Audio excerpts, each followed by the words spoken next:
Assalamualaikum, salam sejahtera. Rakyat dalam kesusahan hari ini, mereka mengibarkan bendera putih.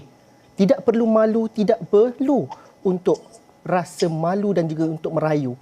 Inilah situasinya pada hari ini.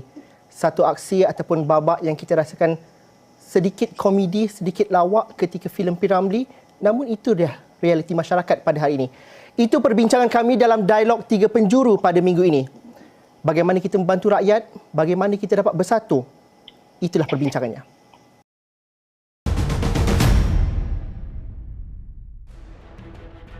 Menyertai kami dalam dialog 3 penjuru pada malam ini, saya ditemani oleh Datuk Mas Ermiyati Samsudin, merupakan Timbalan Menteri Pembangunan Usahawan dan Koperasi yang juga merupakan Ahli Parlimen Masjid Tanah.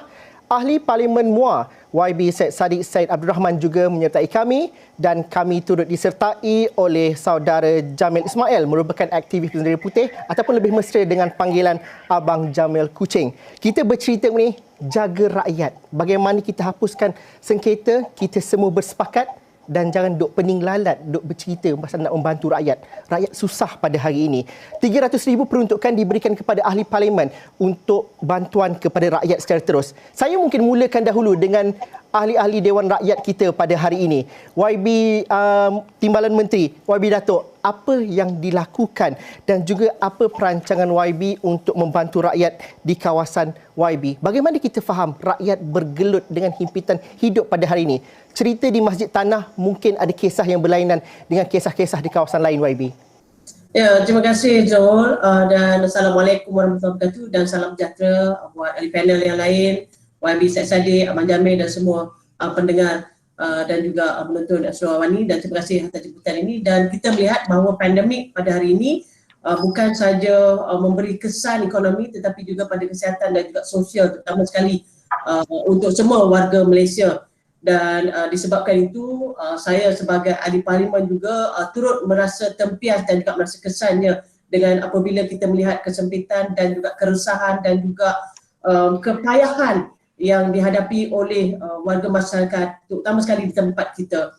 Baik itulah saya apabila kita cerita tentang kepayahan dan juga bagaimana untuk kita terus membantu dan memberikan khidmat pada mereka ini, bukan hanya kepada saya, Zul. Saya tekankan juga ianya kepada seluruh tim di bawah Pusat Khidmat Parlimen Masjid Tanah, seluruh tim di warga kerja Medak dan juga untuk tim sukarelawan yang berada di bawah naungan Parlimen Masjid Tanah. Kenapa? Kalau kita saja, kalau saya seorang ni yang faham, tapi kalau tim di Pusat Khidmat saya tak faham, maka servis itu tidak sampai ke akar undi. Jadi apabila yang itu perkara pokok, Zul, maksudnya bukan hanya saya saja perlu ada perasaan itu, bukan sahaja saya yang perlu ada khidmat begitu, tapi the whole team, supaya sentimen dan juga apa juga yang kita dapat dan terus kita berikan dengan jiwa dan raga kita pada orang yang membantu. Baik, itulah saya ucapkan terima kasih pada Ahmad Mohamad Perdana Menteri di atas segala peruntukan yang telah diberikan, dan untuk pengetahuan saudara Zul dan juga semua, untuk Pusat Khidmat Parlimen Masjid Tanah memang kita dah beri bantuan kit makanan bukan hanya bila PM bagi peruntukan, tetapi sebelum ini sekalipun. Malah bukan itu saja, tetapi untuk saya di Parlimen Masjid Tanah kita memberikan pampers, lampin pakai buah. Sejak daripada saya awal menjadi ahli parlimen, kita bagi tiap-tiap bulan. Di Parlimen Masjid Tanah ada lebih kurang 450 orang penerima lampin pampers, lampin pakai buah ini, dan kita berikan 2 untuk setiap bulan untuk mengurangkan maksudnya perbelanjaan mereka, walaupun benda tak banyak dalam 30-40 ringgit, tetapi sekurang-kurangnya dapat memberi. Selain daripada itu juga kami turut memberikan katil. Kita bagi katil secara pinjaman, Zul, supaya maksudnya nak bagi katil orang tengah sakit dan sebagainya, katil kita bagi pinjam, dan juga untuk mesin oksigen.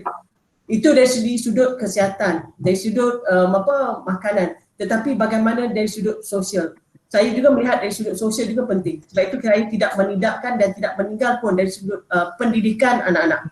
Okey, sebab itu kita walaupun dalam pandemik ini anak-anak dalam waktu yang sukar, kita tengok mereka tak boleh nak pergi sekolah, tapi kita bekalkan macam apa YB Syed Saddiq buat. Masjid Tanah pun sama juga. Thank you YB. You have banyak di Parlimen MUA.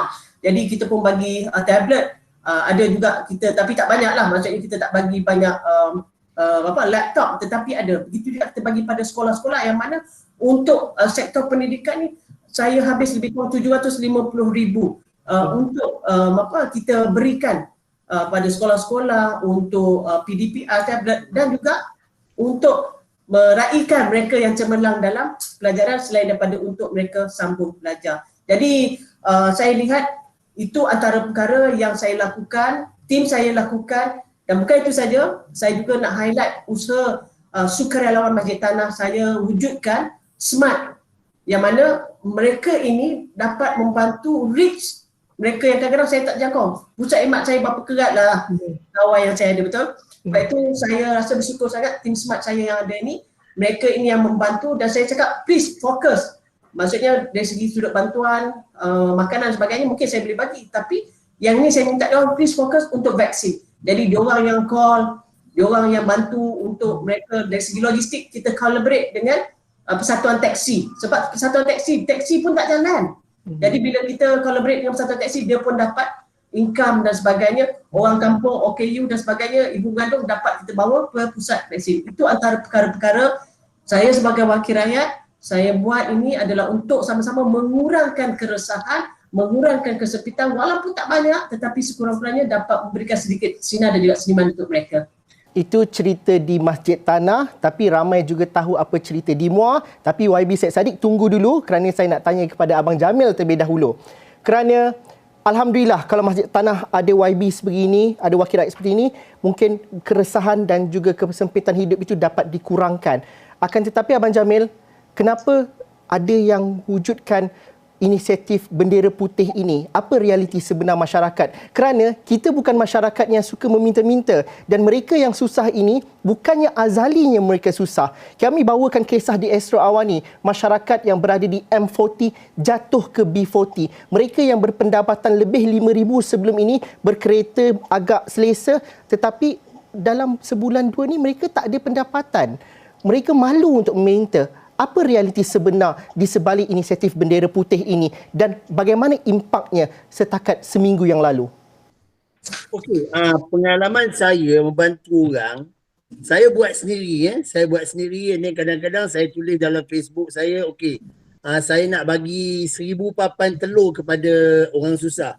Jadi ada macam-macam, I can say, peminat saya, penyokong saya, dia orang menyumbang sama. Jadi dia orang minta nombor akaun, dia orang bagi. Okey. Cara saya satu, saya bukan jenis bungkus, okey panggil orang mari ambil, tidak. Okey. Saya lebih suka saya sendiri bawa benda tu. Okey, macam contoh 1,000 papan telur, okey saya cakap beratur. Beratus, kalau 1,000 mesti 1,000 orang lah. Kemudian kita tengok ada orang berdiri dekat-dekat tengok. Saya tanya kenapa? Saya kata nak minta telur. Kalau nak minta telur kenapa tak berani? Kita takut. Pasal pada saya, kalau saya membantu, saya tak kira bangsa, saya tak kira agama. Okay, I don't care lah dia bangsa apa ke agama apa, you susah, saya bantu you. Jadi kadang-kadang dia orang ni takut. Dia orang takut nak meminta, dia orang macam, oh saya ni orang Indonesia, takkanlah saya nak minta kan. Tapi saya punya prinsip lain. Kedua, ada juga yang malu nak ngaku, dia hantar mesej dekat Facebook. Okey, saya punya cara, okey, saya akan pergi rumah dia, saya akan periksa sendiri. You like it or not, saya tak pedulilah. Saya masuk dia punya rumah, saya buka peti sejuk you, saya tengok apa yang you perlukan. Okey, lepas tu saya kata, pergi kepada 99 yang terdekat, book sekian-sekian time, saya tunggu di sana. Setiap orang selalunya saya bagi, okey, untuk awak RM200. Awak ambil apa-apa barang dapur di rumah yang awak perlukan. Maknanya bila saya tengok macam ni, dia orang tak bolehlah nak ambil benda-benda yang tak sepatutnya kan. Jadi dia hanya boleh benda-benda yang perlu untuk keluarga dia, go ahead itu. Tapi itulah masalah dia. Ada orang, sorry lah kalau saya terpaksa cakap, ada orang dia susah tapi ego ada. Masih ada ego. Ada yang malu. Ada yang tak suka meminta-minta. Itu salah satu sebab dia. Jadi oleh itu inisiatif seperti kita meminta mereka mengibarkan bendera putih supaya kita concern dan juga tahu. Yes, kerana sebab itulah bendera putih is the best. Makna dia okay, you tak nak mengaku tak apa, you malu tak apa. You just angkat bendera putih. Jadi orang yang nak membantu macam saya tahu. You need help, I will go to you. Kan? You tak payah minta, just pegang bendera putih, kita dah tahu. Tapi lagi satu, saya pun ada berpesan, bila you gantung bendera putih, kita dah bantu you, you dah dapat, cukup you turunkan bendera putih. Biar orang lain pula. Kan? Janganlah A sampai Z, you je gantung bendera putih. Kalau 1,000 orang mari, 1,000 orang you ambil. Kita jujur kan, kita orang yang nak membantu ni kita jujur, you yang menerima pun you kena jujur. Abang Jamil, itu dia.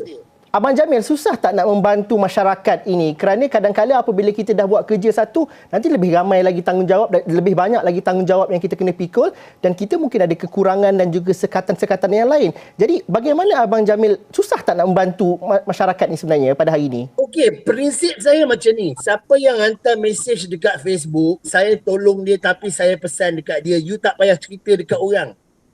Okey, biar saya sendiri cari orang susah. Saya tak mau orang susah cari saya. Okey, at least bila saya cari, saya tahu orang tu betul-betul dah susah. You nak saya tolong you, you benarkan saya masuk rumah you, saya pergi sendiri ke dapur you, saya tengok. Pasal saya cakap terus sekarang lah, mungkin ada rezeki sikit-sikit saya berilah kan. Saya pun bukan orang kaya, saya tak ada peruntukan macam YB Menteri dengan YB kan. Jadi saya usaha sendiri dengan bantuan sikit kadang-kadang daripada peminat saya daripada luar negara, dia orang bagi. Jadi saya beli barang, saya bagi. Yang mana saya mampu. So saya pesan kepada orang yang saya bantu, okey saya dah tolong awak, cukup. Awak jangan cerita-cerita kat siapa, jangan call, jangan bagi nombor saya. Itu cara saya. Setiap individu ada cara yang masing-masing dan juga cara yang berbeza. Abang Jamil kata dia tidak ada peruntukan seperti YB Syed Saddiq. Mungkin dapat ceritakan, sepatutnya bukan orang susah jumpa untuk meminta bantuan. Mungkin wakil rakyat yang perlukan bantuan. Susah tak nak dapatkan data, susah tak nak dapatkan perincian dan juga masalah mereka ini. Mungkin kita perlu fahami juga apa yang mengekang seorang wakil rakyat untuk mengetahui masalah di tempat mereka, satu. Dan seterusnya ialah 300,000 yang diperuntukkan. Apa cara dan juga mekanisme yang YB Syed Saddiq akan lakukan nanti? Perincian telah pun ditetapkan oleh kerajaan, 18 barang yang harus diberikan melalui food basket untuk membantu dalam 3,000 keluarga. Anggaran setiap food basket yang ada 18 barang ini harga RM100 termasuk kos penghantaran dan pembungkusan. Saya nak tunjukkan sebagai salah seorang pemimpin muda, saya dapat melipat gandakan dana yang diberikan sambil mengekalkan kualiti, iaitu 18 barang yang sedia ada. So, apa saya lakukan? Pertama sekali, perbelanjaan kita lakukan setelus mungkin. Pertama, kita hubungi terus semua pasar raya pemborong terbesar, dapatkan quotation, runding dengan mereka, pastikan mereka berikan dana CSR sekali dan pada masa yang sama janji daripada saya untuk mempromosikan pasar raya mereka sebaik mungkin. Kedua, saya juga adakan kolaborasi dengan syarikat penghantaran ataupun The Lorry yang dikendalikan oleh salah seorang pemimpin muda, saudara Nadir, untuk pastikan kos penghantaran dia dapat bantu supaya kita dapat sampaikan kepada keluarga-keluarga yang betul-betul memerlukan. Sebab itu apabila kerajaan memberikan 300,000 untuk 3,000 keluarga, alhamdulillah daripada kos setiap orang RM100 dengan 18 barang, selepas saya runding berkali-kali, dapat turunkan kos daripada RM100 ke RM55 dan tetap kekalkan 18 barang.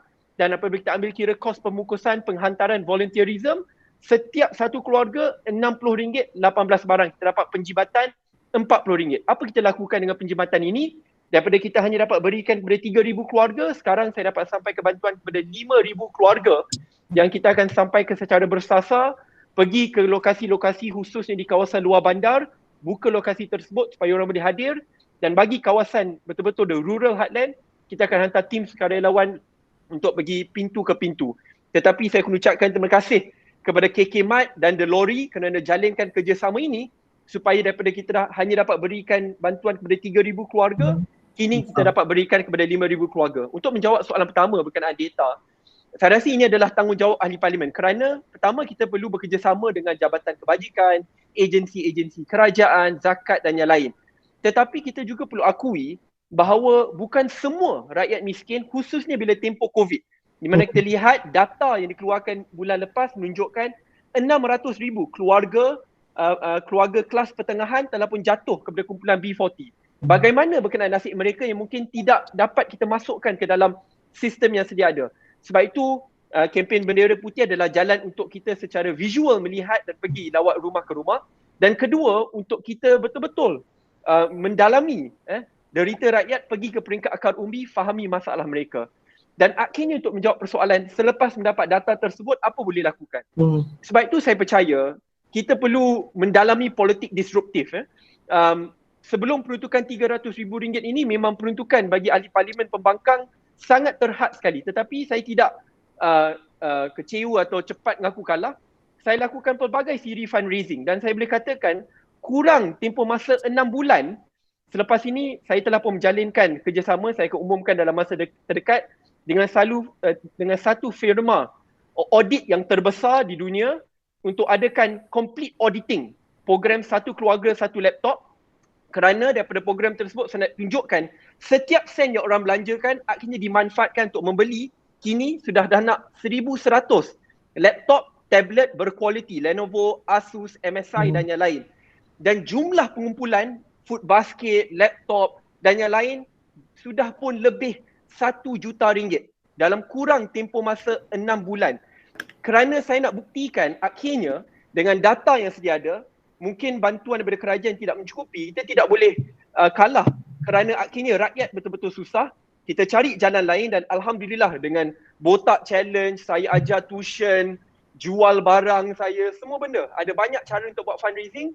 Rakyat tetap diberikan keutamaan. Ini musim COVID, sebab tu saya dah kurang cakap sangat pasal isu politik pergulutan kuasa. Saya rasa it's not the time. Ini adalah masa untuk kita bincangkan soal kebajikan rakyat. Deal with COVID, revive the economy. Selepas itu boleh bincang pasal soal politik. YB Syed Saddiq rambutnya pun sudah panjang, tapi YB, bagaimana ini tuntutan semasa? Wakil rakyat tidak boleh buat business as usual. Duduk dan juga buat kerja gunakan data pilihan raya 2018, 2017 dan anggap masyarakat masih lagi sama. Tetapi YB Syed Saddiq bercerita dalam kapasiti seorang pemimpin pembangkang. Partinya pun belum daftarkan lagi. Tapi bagaimana dapat meyakinkan pengusaha-pengusaha, usahawan ataupun syarikat-syarikat tertentu untuk berkolaborasi? Susah tak sesuatu perkara yang rasa macam politik macam ni ke? Bagaimana YB Syed Saddiq? Di mana ada kemahuan, di situ ada jalan. Saya ingat lagi apabila saya duduk di kerusi pembangkang, orang kata Saddiq agak susah muar kawasan separa bandar keluar bandar, kamu tidak ada peruntukan kerajaan, kamu tidak datang dari parti yang besar seperti PKR atau DAP yang mungkin ada jalinan kerjasama dengan tauke-tauke agak besar. Tapi saya ingin buktikan, kerana saya ingat bila dalam kerajaan dan sekarang dalam pembangkang, saya tidak menuntut mereka untuk berikan saya jam mewah, rumah mewah, tak ada. Saya kata kalau boleh bantu muar. Bagaimana in-kind contribution, pergi ke pusat khidmat parlimen. Dan apabila mereka tak nak bantu, tak apa. Saya tidak mengharapkan tauke-tauke besar, sebab itu bila kita buat audit nanti akan lihat, puluhan ribu penderma adalah penderma-penderma kecil. Ada sampai menderma RM1. Ya? Dan apabila puluhan ribu yang penderma, akhirnya jumlahnya agak besar kerana saya nak buktikan situasi politik Malaysia telah pun berubah. Ia bukan masa di mana kita hanya boleh mengharapkan tauke-tauke untuk mendominasi politik Malaysia, tetapi ratusan ribu atau jutaan rakyat Malaysia sekarang dah terbuka hati untuk memainkan peranan untuk menyumbang dan ingin memastikan bahawa sumbangan tersebut dapat dimanfaatkan sebaik mungkin.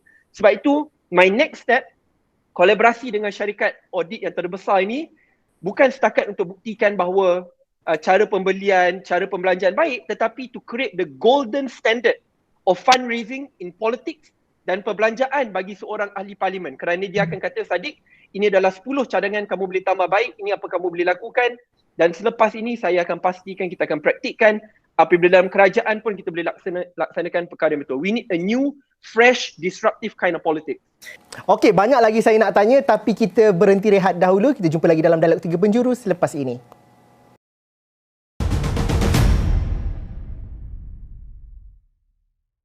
Bertemu lagi dalam Dialog 3 Penjuru. Kali ini kita bercerita jaga rakyat semua sepakat, jangan pening lalat, bersama dengan 3 orang panel kita pada hari ini. YB Datuk Mas, mungkin ada yang mengatakan bahawa posisi di belah kerajaan memegang jawatan sebagai timbalan menteri mungkin adalah hamparan kapet merah untuk seorang wakil rakyat untuk membantu rakyat ketika COVID. Adakah benar persepsi itu dan bagaimana kita fahami cabarannya bukan mudah ketika COVID ini? Kita bercerita mengenai masyarakat yang dahulunya mungkin senang tetapi hari ini dihambat dengan kesusahan kerana tidak dapat keluar bekerja, anak-anak perlukan laptop, pendidikan tidak terurus, kesihatan menjadi ancaman utama. Bagaimana cerita di Masjid Tanah dan juga secara peribadinya, YB Datuk Mas, persepsi, senanglah YB timbalan menteri kerajaan senang. Bagaimana persepsi itu? Adakah benar? Kalau nak katakan pasal persepsi adalah bergantung pada persepsi masing-masing. dan saya pernah berada waktu di kursi bebas, tidak dapat peruntukan masa itu daripada pembangkang, saya bebas, sama juga.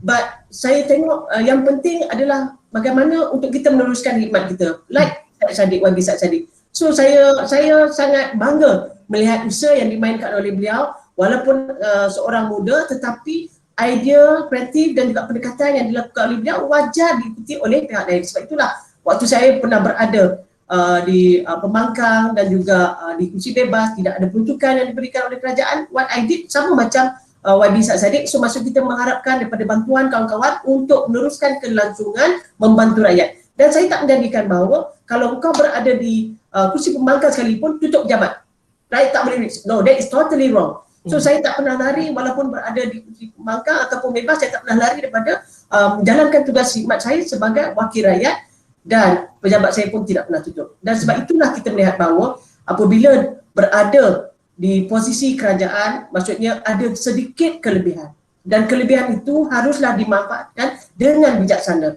dengan jiwa. Bukan hanya macam main tabur saja, tetapi haruslah dilakukan dengan jiwa dan menyantuni untuk mereka yang benar-benar memerlukan. Dan macam apa yang dilakukan oleh YB Said Saddiq, maksudnya di collaborate dengan peruntukan 300,000, well done, dapat menyantuni lebih, maksudnya lebih 5,000. Apa pula saya? Dengan 300,000 itu, saya telah kenal pasti, bukan maksudnya sebelum ni pun saya telah kenal pasti kedai-kedai kecil di pekan-pekan di dalam Parlimen Masjid Tanah, kedai-kedai runcit, maksudnya hidup segan mati tidak mahu, maka mereka ini kita jadikan sebagai yang memberikan supply barang. Memanglah barang mahal sikit, but at least kita dapat bantu peniaga-peniaga kecil ni. Kadang-kadang barang dia gula pun dalam 4-5 kampit saja, tetapi macam mana mereka nak survive? Jadi antara approach yang saya mainkan adalah dengan berkongsi rezeki dan kita buat rotate. Mereka ni untuk bulan ni kedai ni kita dah ambil, dan kita pergi kedai lain pula. Jadi sekurang-kurangnya kita dapat bantu. Lain orang, lain caranya, dan apatah lagi dengan berada di posisi kerajaan, dengan maksudnya dengan bantuan yang diberikan oleh Yang Berhormat Perdana Menteri untuk kita terus menjalankan gerak kerja itu, yang itu lebih utama bagaimana approach dan juga strategi untuk kita bukan saja main tabur saja, tetapi ianya haruslah dengan pendekatan berkesan dan melibatkan seramai pihak yang mungkin. Bukan hanya kita saja, sebab macam saya cakap tadi, kalau nak mengharapkan pusat khidmat Parlimen Masjid Tanah, berapa kerat sajalah warga kerja yang kami ada. Sebab itulah kita collaborate dengan pemimpin masyarakat, dengan warga belia, dengan anak muda, dengan NGO, dengan pihak frontliners dan sebagainya, kerana mereka inilah yang membantu untuk memberikan maklumat dan juga untuk sama-sama panjangkan whatever servis ataupun khidmat yang kita ada di pusat khidmat Parlimen Masjid Tanah. Dan kalau tak sebut pasal bendera putih tadi Zul, dan saya tidak menidakkan tentang ini, saya tidak objek pun, tetapi it's a part of option yang ada untuk di setengah-setengah kawasan. Kalau macam Masjid Tanah ni, daripada laporan yang saya terima hanya ada 3 saja bendera putih yang dinaikkan, but it's good. Sekurang-kurangnya apabila ada bendera putih, tengok sebenarnya kita terus react dan tim kami pun turun, rupanya memang dia bukan orang Masjid Tanah pun, tetapi rupanya orang Sembilan, orang Port Dickson. Tetapi tak apa, like YB Said Saddiq, kita tolak tepi ideologi mereka orang mana pengundi ataupun tidak, kita bantu. Jadi macam Abang Jamil cakap tadi pun betul juga Abang Jamil. Kalau dah naik bendera putih, dah cukup, turunkan. Sebab ada kawan-kawan saya mengeluh sebab bila dia pergi hantar bertingkat beras sampai ke rumah tersebut, benderanya tetap terpacak. Jadi ini adalah maksudnya dari segi mentality dan juga attitude yang harus, bukan hanya sebagai pemimpin masyarakat, bukan hanya YB, bukan sebagai Abang Jamil, NGO dan sebagainya, tetapi kita semua rakyat Malaysia harus ada sikap tanggungjawab. Datuk Mas, kalau bercakap atas kapasiti sebagai Timbalan Menteri Pembangunan Usahawan dan Koperasi, usahawan paling teruk terjejas pada ketika ini, mereka yang mungkin paling pertama angkat bendera putih kerana mereka ada pekerja, ada tanggungan yang perlu diuruskan, bisnes tidak jalan, dan juga mereka ini jugalah yang mungkin mereka dapat peruntukan, mereka ada diletakkan dalam beberapa pakej pemulihan sebelum ni. Pakej pemulih pun baru-baru ini tidak diabaikan.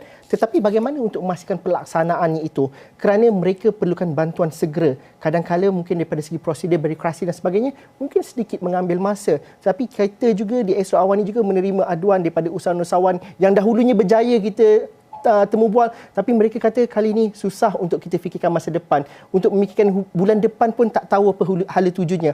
Sebagai Timbalan Menteri, bagaimana kita nak memastikan bahawa tidak ada yang ketinggalan dan kita dapat bantu usahawan-usahawan ini segera?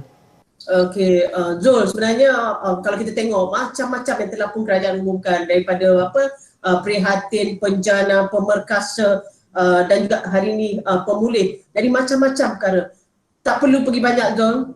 Saya tadi dekat pejabat, kebetulan saya dekat Pusat Khidmat Parlimen Masjid Tanah, tiba-tiba datang seorang, dia kata kebetulan YB ada, dia kata nak jumpa.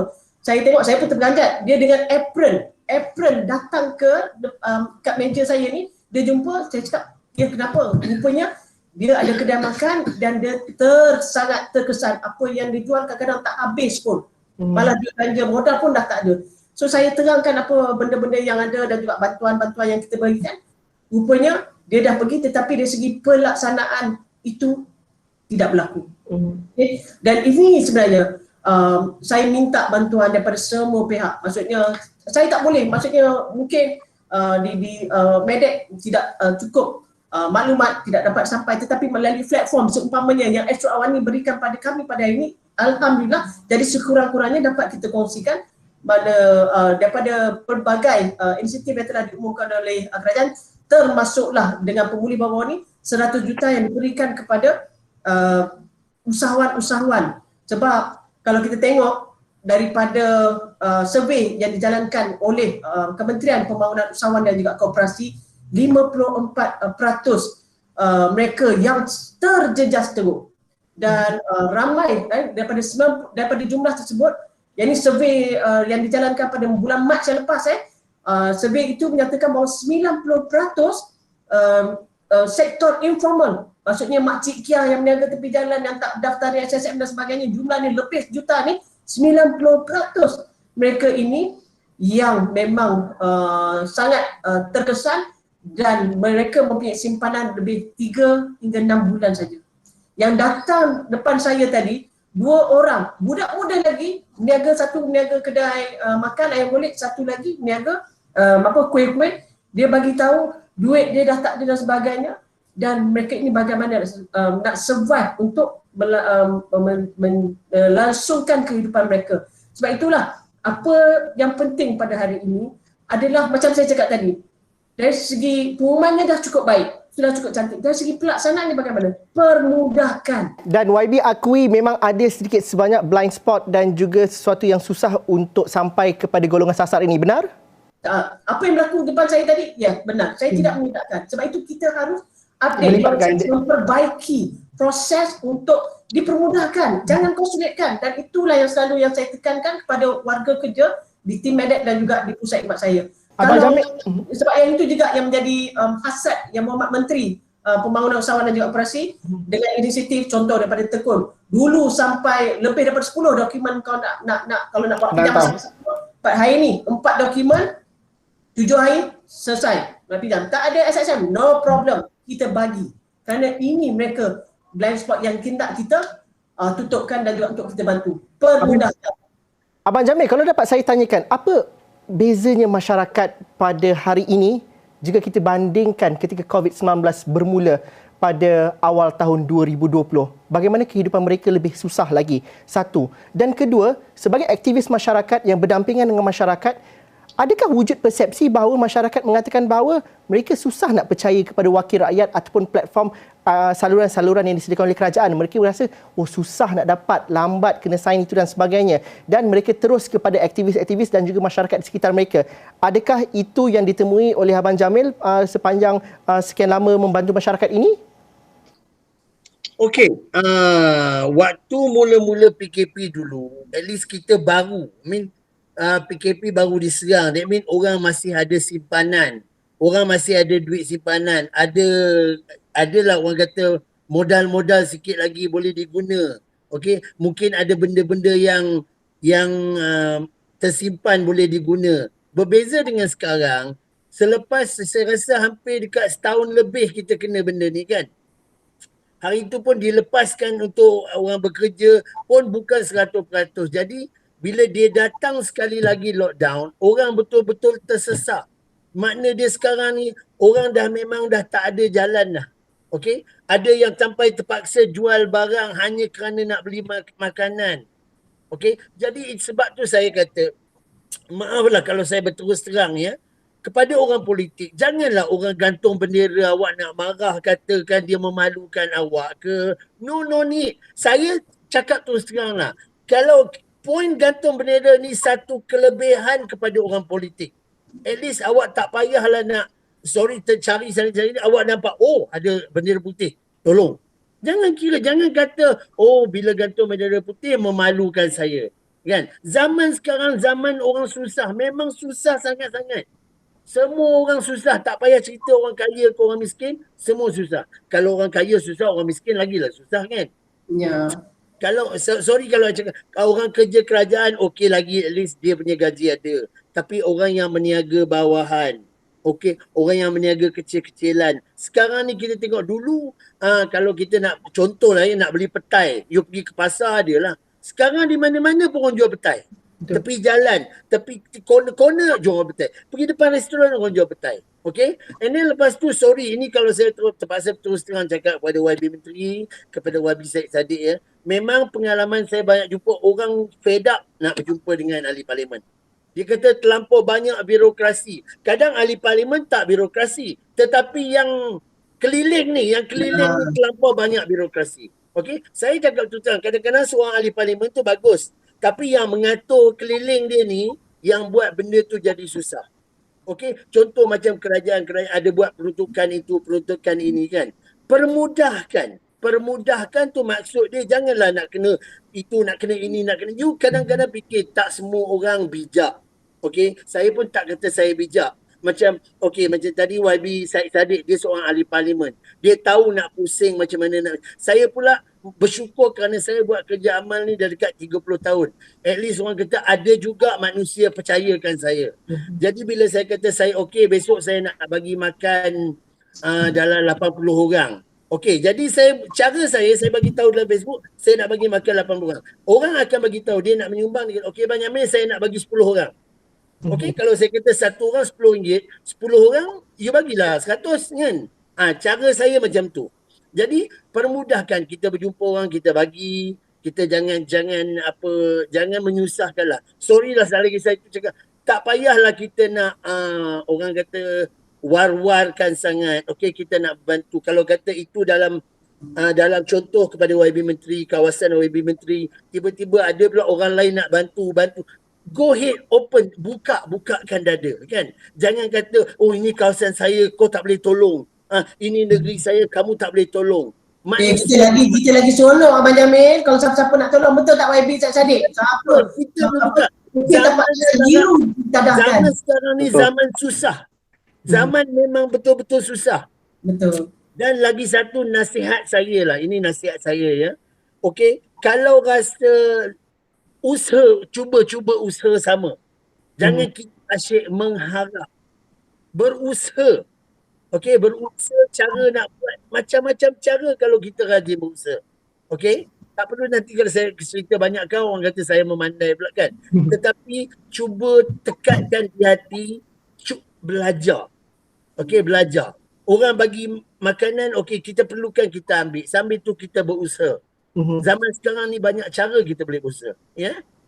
YB Syed Saddiq, kalau saya tanyakan dan juga ajukan soalan kita dan juga kita pergi ke fasa bahawa kita perlu akui, ahli politik perlu akui bahawa ada defisit kepercayaan terhadap ahli politik pada hari ini.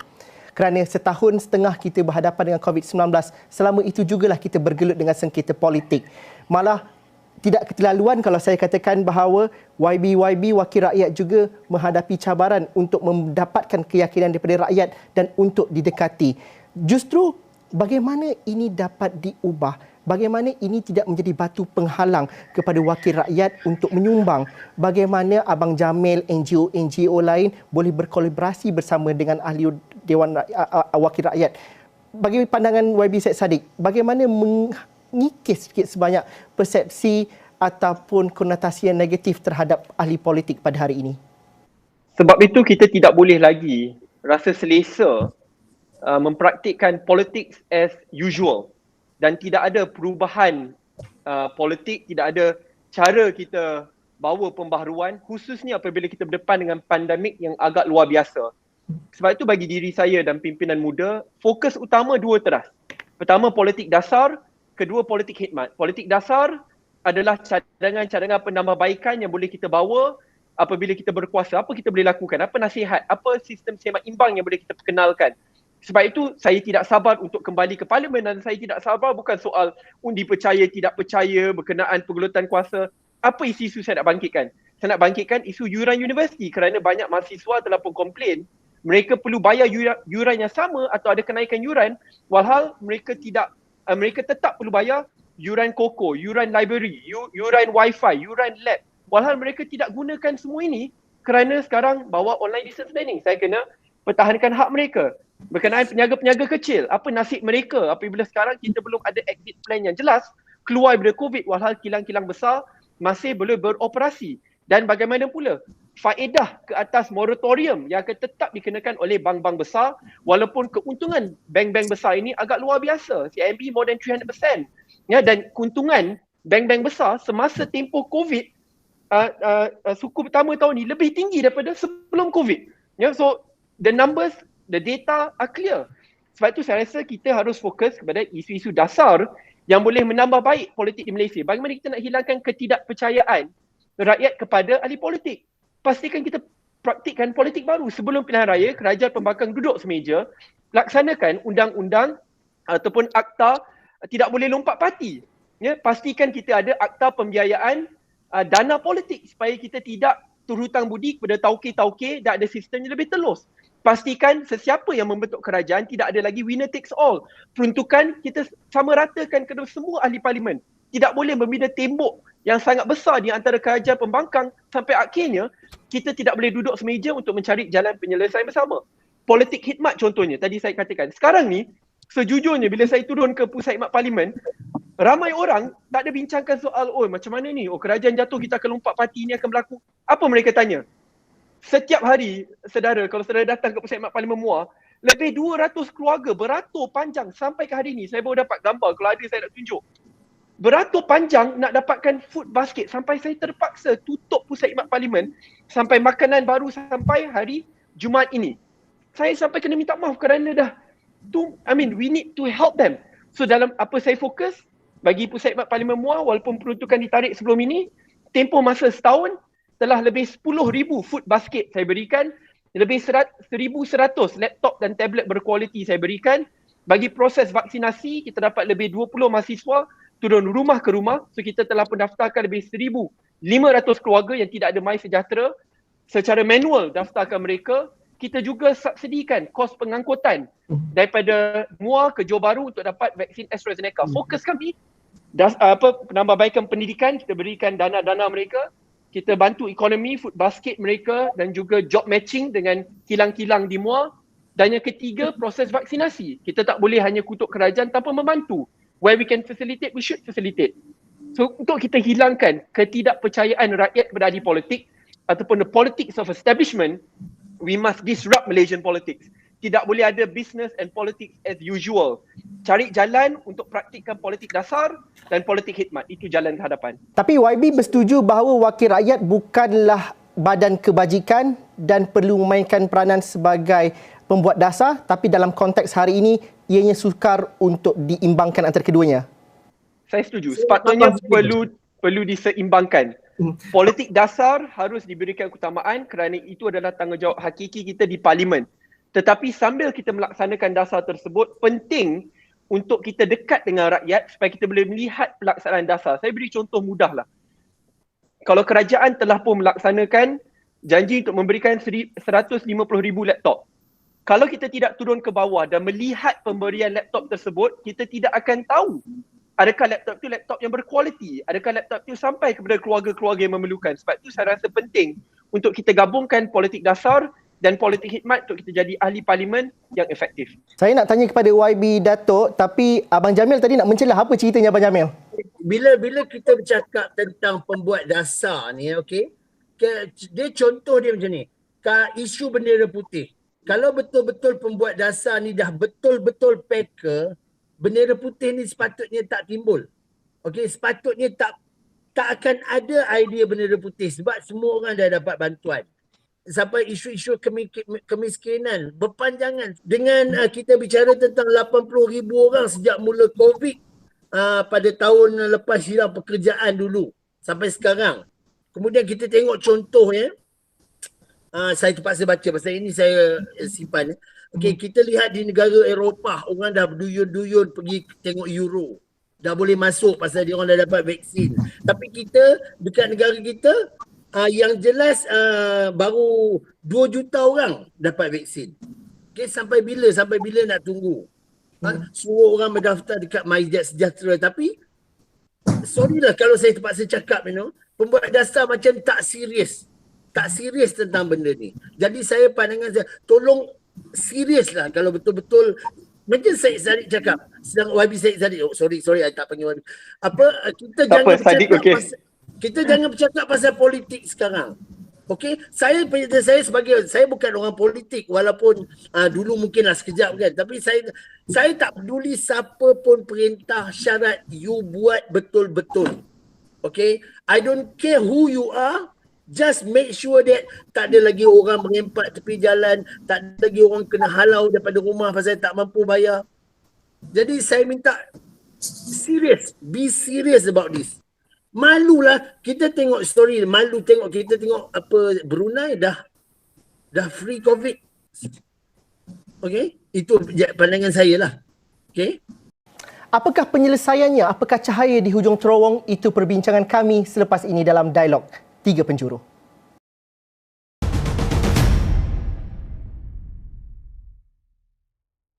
Bertemu lagi dalam Dialog 3 Penjuru. YB Datuk Mas Emir Yati, YB Syed Saddiq dan juga Abang Jamil Kuching masih lagi bersama kami dalam Dialog 3 Penjuru pada minggu ini. YB Datuk dan juga YB Syed Saddiq, kalau saya dapat bertanyakan soalan ini, adakah kita meletakkan naratif yang betul dalam menyelesaikan masalah negara ini? Kerana ada kalanya kalau kita perlu akuilah, kadang-kala kita menyelesaikan sesuatu perkara itu kerana ada desakan dan juga ada tekanan yang tidak sepatutnya diletakkan untuk menyelesaikan masalah. Mungkin kerana soal politik, populariti dan sebagainya. Pada pandangan YB Datuk, adakah itu berlaku dalam setahun ini dan kalau ianya berlaku, bukankah rakyat mungkin akan menerima bebannya?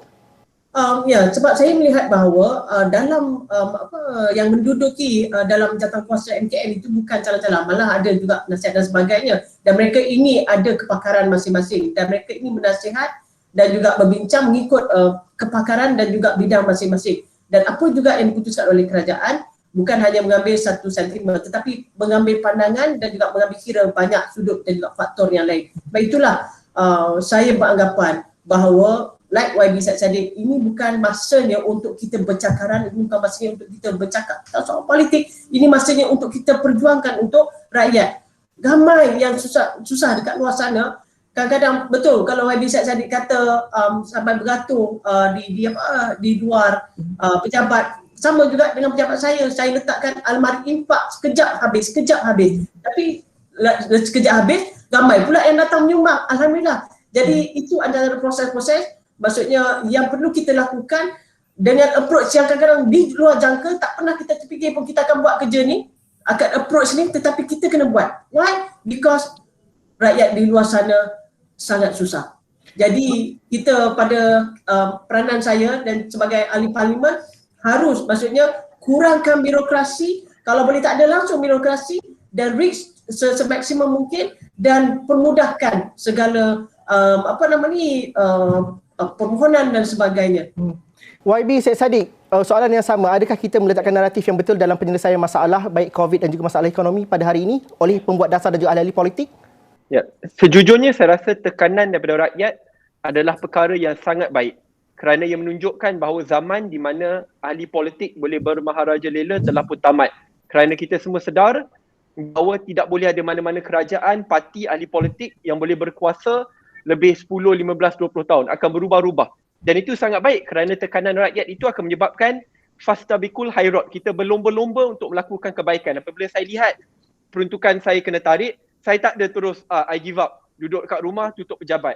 Tidak, saya nampak ahli parlimen kerajaan boleh berikan bantuan, saya bertekad cari jalan lain. Pergi botak, ajar tuition atas Zoom. Lebih 1,000 orang hadir, setiap orang bayar RM200. Tu buat lagi. Banyak perkara tapi cari jalan lain yang agak unik, luar kotak sedikit untuk lakukan.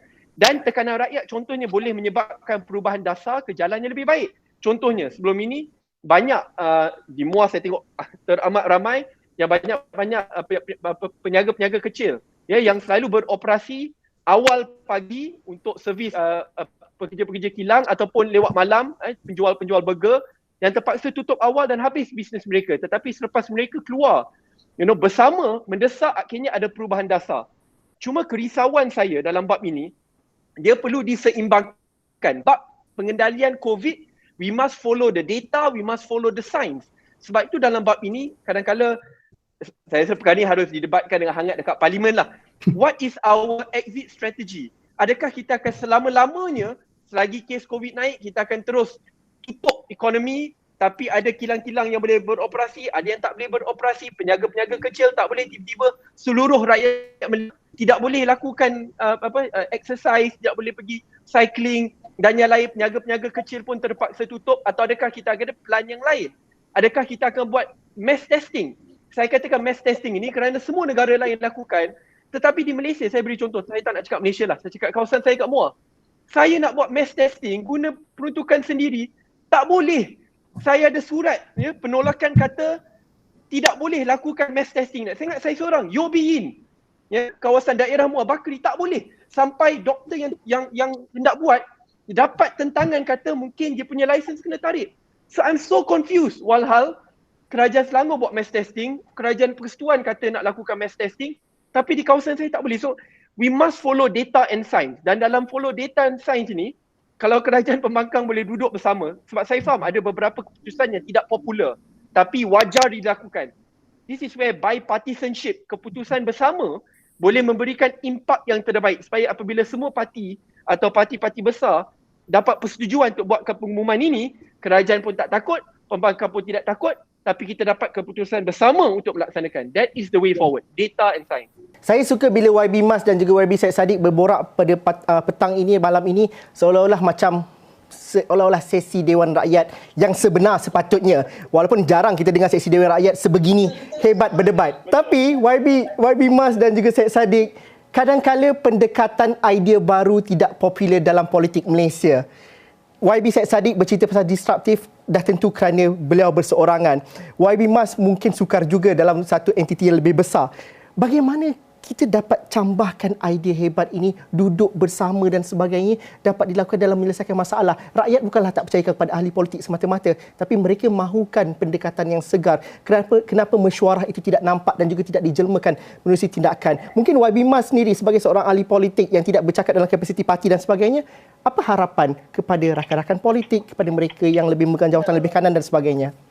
Saya inginkan maksudnya Malaysia ini maksudnya pulih daripada COVID ini dengan segera, dan janganlah menolak tentang idea-idea baru. Okey, kalau ada pendekatan sebagaimana yang Muhammad YB Syed Saddiq sebutkan tadi, kalau ada cadangan ataupun pendekatan baru yang boleh membantu untuk kita dalam proses untuk keluar daripada pandemik ini, selaras dengan apa yang diumumkan oleh Yang Berhormat Perdana Menteri melalui Pelan Pemulihan Negara, yang kalau kita tengok kita dah masuk fasa kedua, dan tambahlah saya ucapkan pada Perlis, Terengganu, Perak, Pahang, Kelantan yang dah pun boleh buka kedai buku, kedai komputer, telekomunikasi, kedai cuci kaca dan sebagainya, tapi Melaka tak boleh lagi ni, Melaka tinggi juga. So sebab itulah perlu ada gabungan dan perlu ada, kalau nak dikatakan, kalau kita berfikiran kolot, berfikiran negatif, petang ni kalau mendapat jemputan daripada Ashraf ni digandingkan pula dengan YB Syed Saddiq, pemimpin Parti Muda, dan juga yang inisiatif yang dijalankan oleh Abang Jamil. Kalau saya berfikiran tak boleh, tak dan sebagainya, saya tak akan berada. Tetapi because of what, saya nak kongsikan dan juga saya nak dengar pandangan daripada YB Syed Saddiq, saya dan juga nak tengok bagaimana approach yang dimainkan oleh Abang Jamil. Sebab itulah saya perlu berada, dan perkongsian ini yang memberikan satu cerminan baru untuk rakyat Malaysia, untuk kita way forward untuk ke hadapan, lebih matang, lebih terbuka, lebih kuat bekerja untuk rakyat Malaysia. YB Syed Saddiq, susah tak nak duduk semeja kerana kali ini bergerak seorang, dulu jadi Menteri Belia dan Sukan, boleh pujuk, boleh merayu senior-senior politician ini, tapi adakah cukup popular dan cukup kuasa untuk bersama-sama mengajak duduk semeja bipartisan untuk menyelesaikan masalah pada ketika ini, kerana itu yang diharapkan oleh rakyat pada hari ini? Saya yakin kalau ahli politik tidak mengubah cara mereka berpolitik, akhirnya rakyat akan ubah mereka secara paksa. Dan saya boleh lihat perubahan trend politik di Malaysia, dan saya agak yakin bahawa kuasa di tangan rakyat dan desakan daripada rakyat itu sangat hebat sekali. Sebab itu kita lihat ya, trend-trend di mana rakyat akan fokus kepada calon, bukan lagi kepada parti politik semata-mata. Politics of establishment sudah semakin lemah. Ya, parti-parti politik yang agak besar semakin lemah, dan ketidakpercayaan itu akan menyebabkan ahli politik, parti politik perlu mengubah cara mereka mengamalkan politik. Sebab itu bagi diri saya, walaupun tidak popular atau walaupun kena kecam, sama seperti dahulu bila saya buat undi 18. Apabila kerajaan tidak ada sokongan 2/3, saya ingat lagi saudara, ya Allah, bila saya duduk berjumpa dengan Datuk Seri Najib, Datuk Seri Zahid, Tok Guru Hadi, saya kena kutuk begitu teruk dengan penyokong Pakatan Harapan dekat dalam kerajaan kabinet. Ya Allah, saya dimalukan kata ni saya idealis, budak-budak, tidak reti berpolitik, akan kena makan dengan buaya. Tapi akhirnya kita dapat juga sokongan 2/3, so mereka nak panggil saya budak-budak, panggil lah. Yang penting 7.8 juta pengundi muda boleh mengundi, dan ini akan mengubah landscape politik Malaysia pada generasi-generasi yang akan datang. So tak apa, saya rasa it is time for us to come together. Sebab tu saya pun dengan YB Mas bukan baru, I have great respect to her. Dan dia put aside politics, bekerja sangat keras kat kawasannya, dan where we can work together, we should. Apabila kita tidak bersetuju, we will fight with one another with passion, but that passion leads for our love and commitment for Malaysia. So we can agree to disagree, itu fokus kita. Okey, cukup pasal politik, tapi Abang Jamil, saya ada 6 minit untuk menghabiskan program ini, dialog ini. Sekiranya pandemik ini berlarutan, sekiranya keadaan tidak lagi menjadi lebih baik, apakah harapan yang perlu disandarkan? Kerana kita tidak boleh hanya fokus kepada masalah, kita mahu fokus kepada solusi. Dan di sebalik kepayahan, di sebalik kesungguhan dan juga keperiatan hidup pada hari ini, kita perlu menjanjikan harapan, dan itu dapat dilakukan kalau kita bersama-sama untuk mengharungi detik sukar ini bersama. Pandangan Abang Jamil, apa lagi kita boleh lakukan pada ketika ini? Ini pandangan yang saya kumpul lah, yang saya fikir habis-habis ni. Okey, kerajaan harus paksa bank untuk bagi moratorium kepada peminjam-pinjam yang terkesan pandemik COVID ini. Ramai hilang bisnes, hilang kerja, dah tak ada cara lain. Masa contoh kadang kita ada masalah, tahu-tahu orang tekan lagi. No? Betapa susahnya. Okey, kerajaan wajar beri peruntukan dana untuk peniaga kecil. Tak apalah, kalau nak mengharapkan bagi terus tu mungkin susah lah kan. Okey, bagi dana pinjaman small medium industry yang terkesan supaya diorang naik balik bila ekonomi kita terbuka kan. Okey, kurangkan, lupuskan cukai-cukai perniagaan ke atas bisnes yang terjejas. I know kerajaan memang nak kena buat duit, tetapi masa sekarang ni masa semua orang perlukan pertolongan. Kalau kerajaan tolong orang-orang yang meniaga ni, bila dia meniaga, dia akan dapat menolong balik kerajaan ni. Jadi ini pandangan saya sebagai orang biasa, bukan orang politik ya. Lepas tu, bantuan dengan bil-bil elektrik kurang. Saya tak suruh kata, okey, 2-3 bulan ni tak payah bayar. Saya tak suruh macam tu kan. Tetapi dikurangkan bil-bil elektrik, bil-bil air, yang terutama macam company-company besar ni, kurangkan supaya dia orang boleh maju ke depan. Okey, ini pandangan saya. Dan lagi satu, saya nak bagi pandangan sikit kepada bila nak masuklah sikit bab politik kalau boleh. Ya, saya minta pemimpin Malaysia tengok Prabowo dengan Jokowi cukup. Ya. Okey, dia berlawan untuk jawatan presiden. Tetapi bila dah dia kalah, dia boleh bekerja di bawah Jokowi. Kenapa pemimpin Malaysia tak boleh? Why? Saya kadang-kadang saya pelik. Kita buanglah sifat marah, sifat iri hati. Kalau betul-betul demi negara, go ahead. Saya cakap terus terang, dulu saya memang tak suka dekat UMNO. Ni I'm telling the truth, okay? I'm telling the truth, I tak nak pusing. Tetapi jika kata UMNO boleh berubah bercampurlah dengan mana-mana parti yang nak maju ke depan, kuatkan untuk negara kita. Jadi semua rakyat selamat, semua happy. Okey, kita sayang negara kita. Okey, kita tak nak negara kita dah jadi sampai jadi cacar marba. Saya tak mahu nanti saya terpaksa pergi ke Indonesia untuk cari kerja. Saya pula nanti jadi pekerja di sana. Okey, jadi itulah pandangan saya sebagai orang biasa. Abang Jamil, terima kasih. Harapnya pandangan itu dibawakan ke Parlimen juga nanti oleh YB berdua. Terima kasih juga YB Syed Saddiq dan juga YB Datuk Mas kerana sudi bersama kami pada petang ini. Harapnya diskusi dan juga idea yang baik ini juga dapat diangkat di Dewan Yang Mulia, Dewan Rakyat itu nanti. Terima kasih kepada anda yang menonton. Kita bercerita bagaimana mahu jaga rakyat, membantu rakyat dan bagaimana kita mahu sepakat dan kita mahu menyelesaikan masalah, bukan mahu bertelingkah dengan masalah yang ada. Sekian saja Dialog 3 Penjuru. Assalamualaikum, salam sejahtera. Kita jumpa lagi.